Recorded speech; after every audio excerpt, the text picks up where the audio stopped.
ठीक है। तो नमस्कार डियर स्टूडेंट, स्वागत है आपका हमारे चैनल ग्रीन स्टार पर। तो आज हम क्लास 10th का फास्ट एंड एक्सेलरेटेड रिवीजन कर रहे हैं, जिसके अंदर हम आज का अपना पहला चैप्टर पढ़ेंगे इलेक्ट्रिसिटी। इसमें हमारा जैसे 20 तारीख का पेपर है, जल्दी से जल्दी हम हर चैप्टर को रिवाइज करने की कोशिश करेंगे। तो जो भी डाउट हो आप कमेंट के अंदर दे सकते हैं। तो हमारा चैप्टर है इलेक्ट्रिसिटी। इलेक्ट्रिसिटी के अंदर देखिए डियर स्टूडेंट, सबसे पहले मैं बता देता हूँ इलेक्ट्रिक सिटी जो हमारा चैप्टर है ये कैसे आया है। इसके अंदर मेन आपको पढ़ना है इलेक्ट्रिक चार्ज। क्या क्या पढ़ना है? इलेक्ट्रिक चार्ज, ठीक, electric current, electric potential, electric diagram और कुछ लॉज हैं, जैसे इलेक्ट्रिक हीट के बारे में पढ़ेंगे, इलेक्ट्रिक एनर्जी के बारे में पढ़ेंगे और पावर के बारे में पढ़ेंगे। तो आते हैं हम अपने आज के मेन टॉपिक के अंदर, ठीक है। तो जितना जल्दी हो सके इस वीडियो को शॉर्ट बनाने की कोशिश करेंगे। तो देखिए, सबसे पहले आता है हमारा मेन टॉपिक है इलेक्ट्रिक चार्ज। चार्ज क्या होता है? किसी भी बॉडी या मैटर की जो फिजिकल प्रॉपर्टी है, प्राइमरी प्रॉपर्टीज जो हमारी कहलाती है, क्या कहलाती है? चार्ज। क्या कहलाती है? चार्ज। तो चार्ज टू टाइप्स का होता है, एक होता है पॉजिटिव और एक होता है हमारा नेगेटिव चार्ज। लाइक चार्ज क्या करते हैं? हमेशा रिपेल करते हैं। अनलाइक चार्ज जैसे पॉजिटिव नेगेटिव को हमेशा एक दूसरे को क्या करेंगे? अट्रैक्ट करेंगे। एक प्रॉपर्टी और आप याद रखनी है, एडिटिव नेचर के होते हैं चार्ज। क्या होते हैं? एडिटिव। जैसे एक 2 कॉलम चार्ज, कॉलम मतलब चार्ज का ऐसे यूनिट होता है। एक 5 कॉलम है तो उनका क्या होना है? हमेशा समेशन होना है, सम होना है। Charge is conserve. चार्ज हमेशा क्या रहेगा? कंजर्व रहेगा, neither be corrected neither be destroy convert. मतलब एक फॉर्म से दूसरी फॉर्म में ये चार्ज क्या हो जाएगा? हमारे क्रिएट होंगे।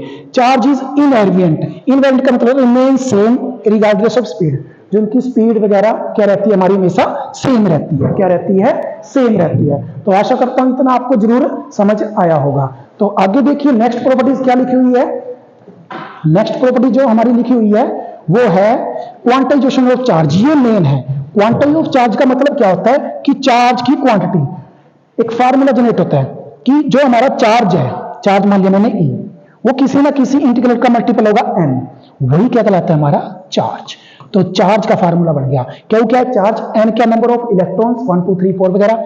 E क्या? चार्ज ऑन इलेक्ट्रॉन जो होता है 1.6 इंटू 10 की पावर -19 कूलम। तो इतना जरूर याद रखिएगा। तो नेक्स्ट हमारे टॉपिक पर आते हैं। नेक्स्ट टॉपिक देखिए हमारा क्या है। हाँ जी, very very important, electric current. Rate of flow of charge, rate of flow of charge is called electric current. देखो, रेट का मतलब बाय में टाइम, मैंने क्या बोला? Rate of flow of charge is called electric current.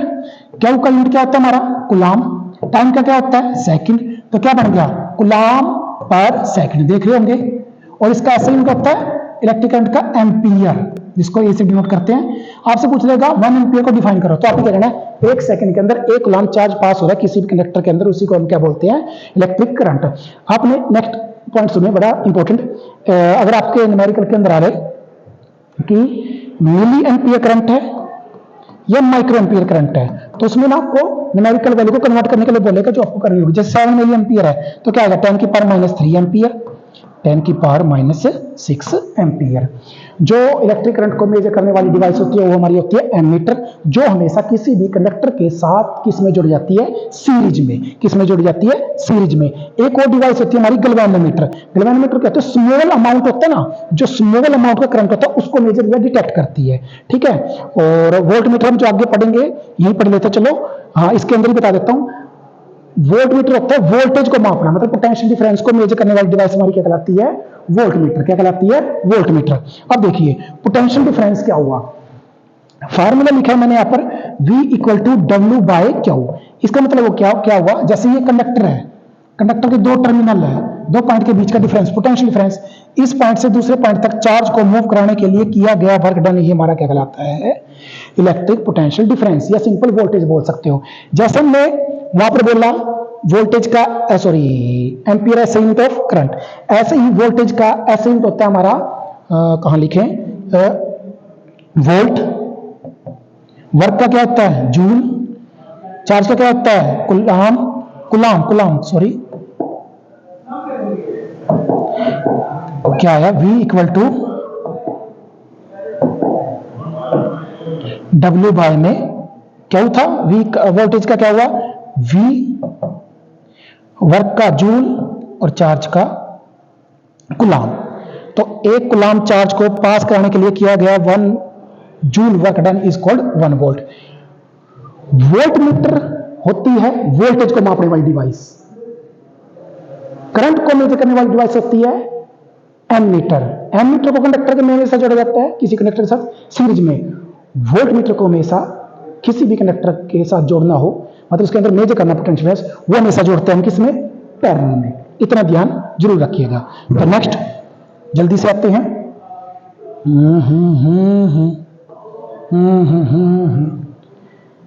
ये जो अभी मैंने पढ़ाया है उसी से रिलेटेड आपके पास फार्मूला था I equal to Q by में टी।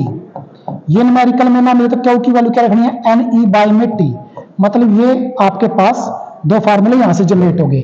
एक फार्मूला जो अभी बताया है W बाई में क्यू, तो इनको सीधा अपने माइंड में फिट करके रखिए, आपका न्यूमेरिकल पक्का यहीं से बन सकता है।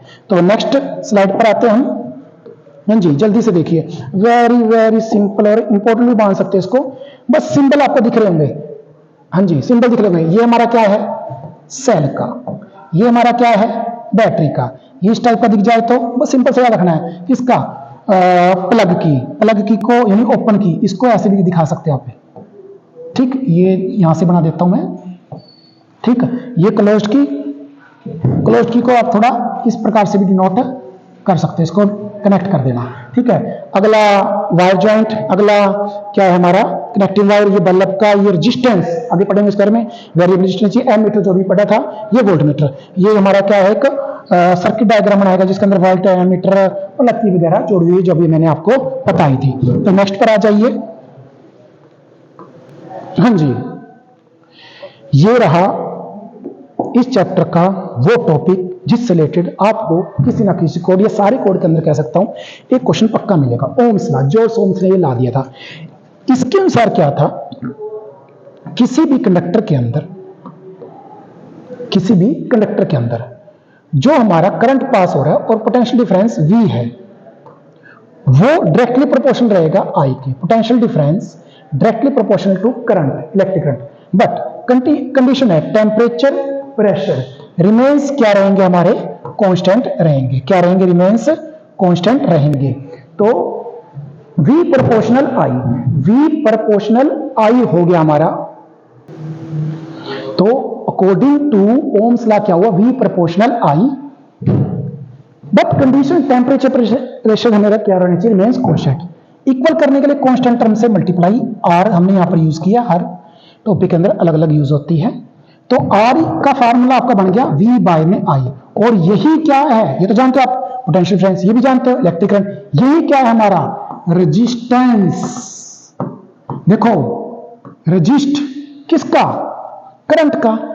वो रजिस्टर होता है, वैसे ही जो डिवाइस होती है रजिस्टर, जो करंट का क्या करे, अपोज, उसको बताने वाली प्रॉपर्टीज क्या होती है हमारी, रेजिस्टेंस। क्या होती है, रेजिस्टेंस। तो जितना आपको ये समझ आया होगा,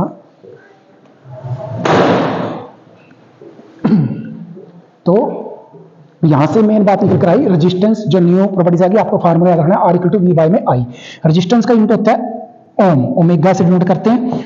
और पोटेंशियल डिफरेंस का क्या होता है, वोल्ट, करंट का क्या होता है, एम्पियर। वैसे ही 1 ओम को डिफाइन करो तो आपने कहना है किसी भी कंडक्टर के अंदर 1 एम्पियर करंट पास हो रहा है, कितने पोटेंशियल डिफरेंस के बिटवीन, 1 वोल्ट के, तो उसी को क्या बोलते हैं हम, 1 ओम। आपसे पूछेगा रेजिस्टेंस किन किन फैक्टर पर डिपेंड करती है, किन किन फैक्टर पर डिपेंड करती है, length of the conductor, cross section area, material की जो रेजिस्टिविटी है। अब देखो मेन बात निकल कर हमारे पास ये आई है, ध्यान से सुनना। टेम्परेचर और नेचर ऑफ मटेरियल किस प्रकार का, उस पर डिपेंड करती है। जो हमारा, इसको थोड़ा हम अलग कर लेते हैं, ध्यान से देखना, वेरी वेरी इंपॉर्टेंट। एक फार्मूला निकल कर आएगा, लेंथ की होती है डायरेक्टली, और रेजिस्टेंस एरिया की क्या होती है, इनवर्सली। तो इन दोनों को मैं ऐसे लिख सकता हूं।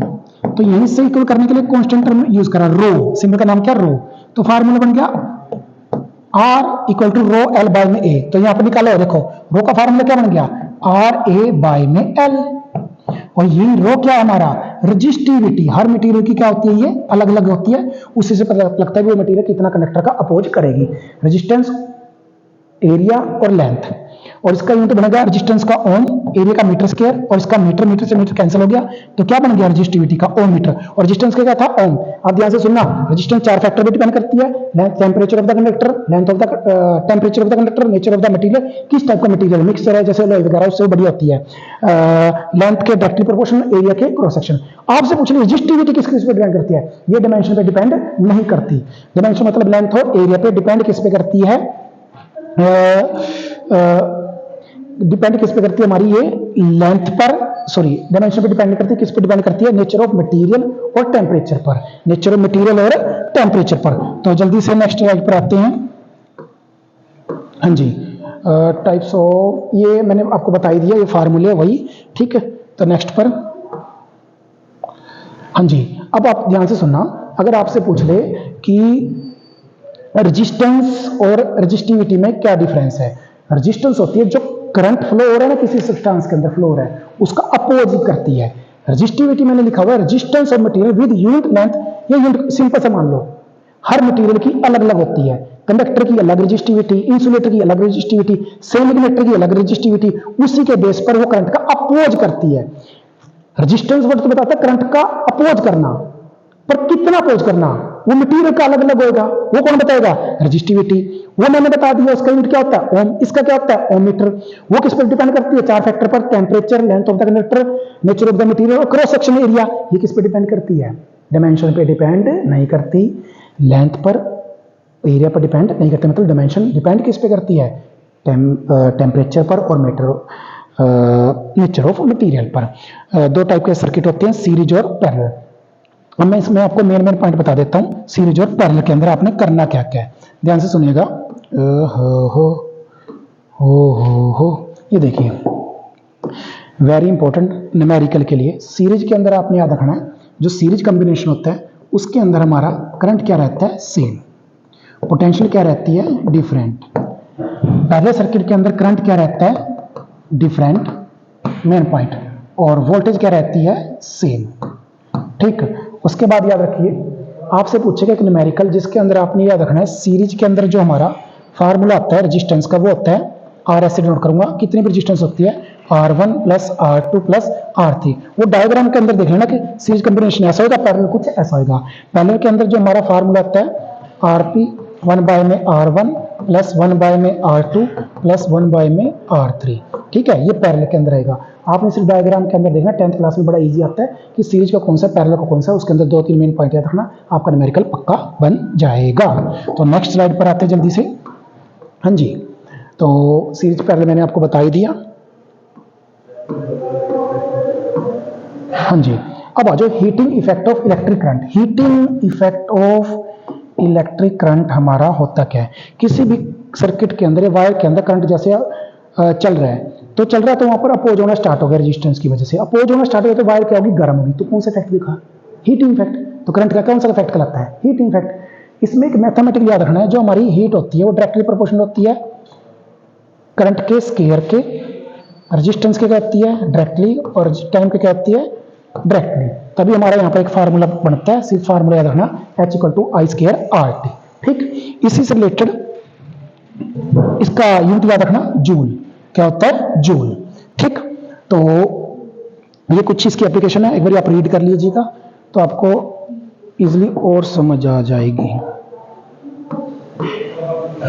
हाँ जी, तो डियर स्टूडेंट, ये रहा हमारे आज के लास्ट के 2 टॉपिक। हाँ जी, पहला देखो electric power, rate of energy consumption, मतलब क्या हुआ, rate of doing work done भी कह सकते हो, P = rate of doing work done, कितने टाइम में कितना वर्क डन किया गया, is called power, is called power. इसी के बेस पर नेक्स्ट फार्मूले आपने याद रखने, सीधे डायरेक्ट याद रखो, कोई डेरिवेशन करने की जरूरत नहीं। P = V × I, या P = I²RT, या P = V²R, ये 4 फार्मूले याद रखो, आपका एक न्यूमेरिकल पक्का कंफर्म बन जाएगा, ठीक। आपसे पूछ ले पावर का यूनिट क्या होता है हमारा वोट, क्या होता है वोट। जैसे इसका क्या हो गया जूल, और इसका क्या हो गया सेकंड। तो जैसे हमने 1 एम्पीयर को डिफाइन किया, 1 वोल्ट को डिफाइन किया, 1 ओम को डिफाइन किया, ऐसे ही अगर आपसे पूछ ले कि 1 वोल्ट को डिफाइन करो तो 1 सेकंड के अंदर कितना जूल वर्क डन हो रहा है, उसी को हम क्या बोलते हैं 1 what. Last electrical energy, electrical energy यहां से आ जाएगा, वर्क डन एक प्रकार से हमारे पास क्या हुआ एनर्जी, तो एनर्जी का फार्मूला क्या बन गया P इंटू टी। ठीक, इसका ऐसे इंटू याद रखना, बड़े वाले लिखने किलो वाट और आवर। जो घर में एनर्जी कंज्यूम होती है मीटर के अंदर देखा होगा, मीटर के नीचे देखा होगा किलो वाट आवर लिखा होता है, वो हमारी क्या कहलाती है electrical energy. Electrical energy definition करना चाहे तो कर लेना, वरना इतनी जरूरत नहीं है। 1 किलो वाट के अंदर कितने जूल एनर्जी होती है, 3.6 इंटू 10 की पावर 6 जूल। आपसे पूछ ले 1 किलो वाट अपने घर के अंदर एनर्जी कंज्यूम होगी, वो कितने के यूनिट के अंदर होता है, इसका न्यूमेरिकल यहीं से बनता है 1 यूनिट। तो आपसे पूछ लेगा 10 किलो वाट आ गया तो कितना हो गया 10 यूनिट, और 1 यूनिट का खर्चा 7 रुपए है तो 10 का बताओ, ऐसा कुछ क्वेश्चन आपका बनता है। ठीक, और ये छोटे छोटे याद रखना। ठीक, और नेक्स्ट स्लाइड पर आते हैं। आज का हमारा लास्ट, सॉरी ये मैंने दोबारा फार्मूले यहाँ पर रिपीट कर दिए हैं। ठीक है, एक छोटी छोटी न्यूमेरिकल वैल्यू याद रखना, जो हमारा एक तो मैंने बताया किलो वाट अगर आपको पूछ ले जूल के अंदर 3.6 इंटू 10 की पावर 6 जूल, और 1 किलो वाट आवर कितने यूनिट के बराबर होता है 1 यूनिट के बराबर। ठीक, एक मेगा वाट पावर पूछ ले 10 की पावर 6, और 1 किलो वाट पूछ रहे तो 10 की पावर 3 वाट न्यूमेरिकल के अंदर, और एक एचपी पावर पूछ रहे तो हमारी कितनी होती है 746 वॉट। ठीक है, ये छोटी छोटी न्यूमेरिकल वैल्यू याद रखना न्यूमेरिकल के लिए। तो थैंक यू, आपका हमारा आज का टॉपिक यहीं पर चैप्टर खत्म हुआ। तो नेक्स्ट वीडियो मिलते हैं जिसके अंदर हम magnetic effect of electric current पढ़ेंगे।